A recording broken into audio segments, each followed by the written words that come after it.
What up, everybody? It's Cam back at it again with another video for you guys. Hopefully you guys can learn something today. Pretty much what I'm going to be talking about is bullet grains and what it means and what the different weights for 9mm ammunition, or just pretty much any ammunition in general, what effects that can have.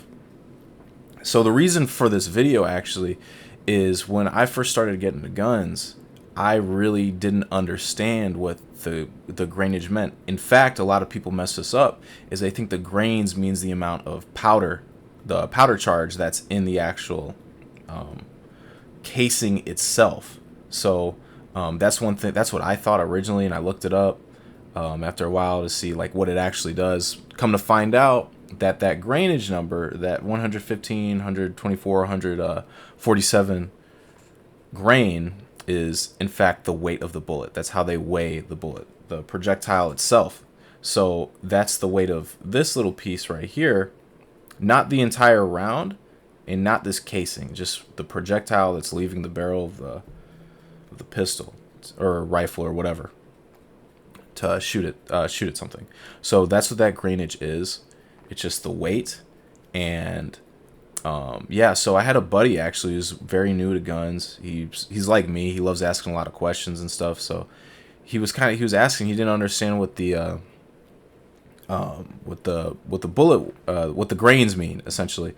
And I was like, wow, that'd be a pretty good video. You know, I had the same problem too. I didn't really understand what it meant, and it took me a while before I even thought to fucking look it up. So now we're here. So pretty much what the different grainage is going to have, the effects that it's going to have, essentially is going to be the violence of the impact for when that round hits tissue, as well as the penetration that the round will have. So a lighter bullet, just because it doesn't have a whole lot of mass, it's going to be a lot easier to stop. Therefore, you're not going to get as much penetration out of something like a larger bullet, like this 147 grain SIG ammunition right here. Now, me personally, I'm not the biggest fan of this. I kind of just bought it for the video. So I'll show you guys what I'm talking about.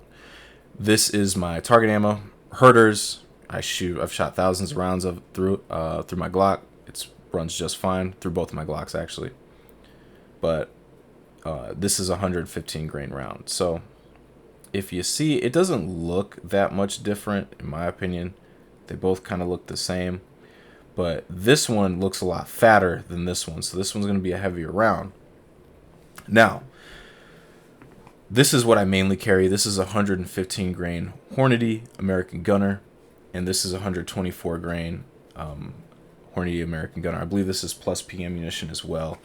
I had a box of this lying around. Yep, Plus P ammunition. So you want to fire this through your comps. It'll allow it to run a lot cleaner, or a lot better, a lot more reliably, depending on the compensator. If you have that Radian, Ramjet, and Afterburner, you're smooth. You can fire all this, you'll be straight. At least from what I've experienced. But anyway, so the main difference between these two are 115 grain, 124 grain, 147 grain. You're going to get a lot more penetration out of this round than you would get out of a round like this, right? But the thing is, when it comes to these lighter bullets, you're going to get a lot more violent of an impact. So you're going to have a lot more drastic effect on tissue than this, right? And in my personal opinion, 124 grain is a really, really, really, really, really good alternative if you're worried about both. Just because, you know, you're still going to get a little bit more penetration power than a 115 grain bullet, but you're also still going to have that violent impact. Because you got to think about it. If you're carrying concealed carry firearm, and God forbid you have to use it, right? No one's going to be really walking around wearing armor or body armor or anything like that. So, and even if they are, this ain't going to do much for you. But anyway, I would rather have a more violent impact personally than penetration. And also, like, if you, God forbid, someone goes in your house and you have to defend yourself, you're not going to have to worry as much about what's behind them with something like this, something like that, because it's going to be a lot harder to stop. Or it's gonna, because there's so much force and so much mass going through, it's gonna require a lot more energy for it to be able to stop. So personally, I think the 124 grain round is, pretty good middle ground if you want to, but you're not going to go wrong with any of these. Just think about what you want, what you need, and make that decision based off of that. But pretty much to sum it up, heavier the bullet, the more penetration capability you're going to have, less of a drastic effect on tissue.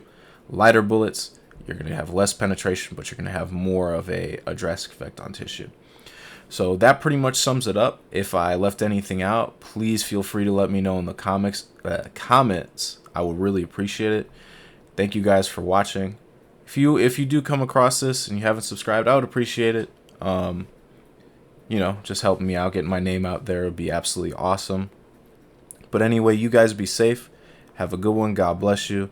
And I'll catch you on the next one. Peace out.